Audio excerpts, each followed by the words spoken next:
বর্তমান যুগটাই বিজ্ঞাপনের, অনেক কোম্পানি তারকাদের মাধ্যমে নিজেদের পণ্যের বিজ্ঞাপন বানায়।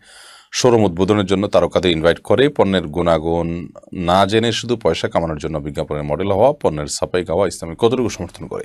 বিজ্ঞাপনে যদি কেউ অংশগ্রহণ করেন এবং সেটা যদি হালাল হয়, হারাম কোনো পদ্ধতিতে না হয়, পণ্যটাও হালাল, আর বিজ্ঞাপন যেটা প্রচারিত হচ্ছে সেখানেও হারাম কিছু নেই, তাহলে সেটা নাজায়েজ বা হারাম কোনো কাজ নয়। তিনি শ্রম দিয়ে পারিশ্রমিক দেবেন, সেটা জায়েজ আছে। ওই পণ্যের তিনি যদি জানেন যে এই পণ্যটা ক্ষতিকর বা এই পণ্যটা আপনার অসৎ উপায়ে তৈরি করা বা এটা অবৈধ বা হারাম, তাহলে সেক্ষেত্রে সেটার বিজ্ঞাপনে অংশগ্রহণ করা বা সেটার প্রচারণায় সামিল হওয়া অবশ্যই গুনাহের কথা।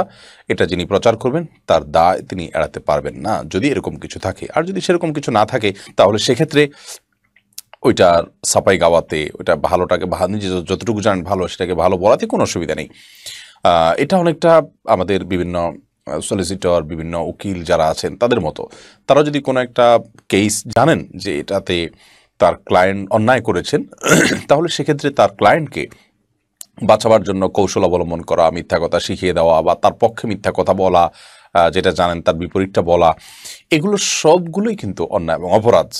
তিনি যেটাকে সত্য জানবেন সেটার পক্ষে তিনি কাজ করতে পারেন। বিজ্ঞাপনের ব্যাপারটাও ঠিক একই রকম।